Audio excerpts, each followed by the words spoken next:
Question 4 देखिए,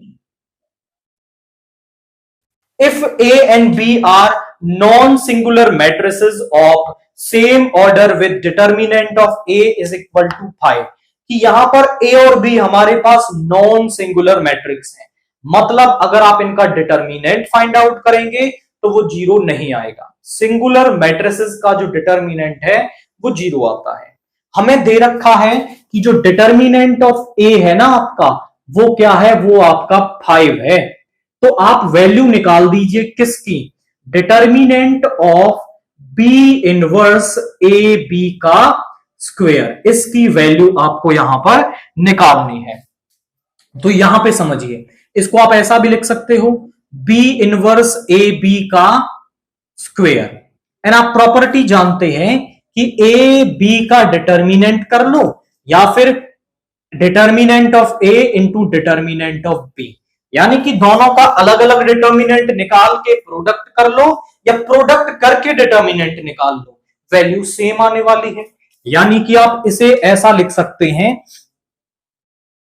B inverse का determinant, ए का डिटर्मिनेंट, बी का डिटर्मिनेंट और इसका स्क्वायर। और हम एक और प्रॉपर्टी जानते हैं कि डिटर्मिनेंट ऑफ ए इनवर्स, जो ए इनवर्स का डिटर्मिनेंट है ना, वो डिटर्मिनेंट का इनवर्स होता है।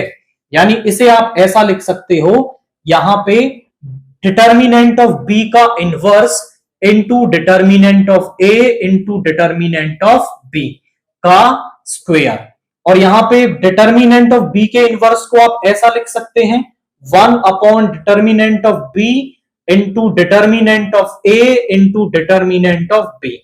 ये आपस में कैंसिल हो जाएंगी क्योंकि एक स्केलर वैल्यू मिलेगी। तो यहां पे आ गया डिटर्मिनेंट ऑफ ए का स्क्वायर, और जो डिटर्मिनेंट ऑफ ए की वैल्यू है वो 5 आ रही है, यानी 5 का स्क्वायर दैट इज 25। तो डिटर्मिनेंट ऑफ ए का जो स्क्वायर है वो हमारे पास 25 आ जाएगा। और आप इसमें ऑप्शन बी को टिक करेंगे, जो आपको 5 का स्क्वायर यहां पर दे रखा है। तो केवल ये दो की प्रॉपर्टीज हमें यहां पर यूज करनी है और हम इसका सॉल्यूशन यहां पे कर पाएंगे।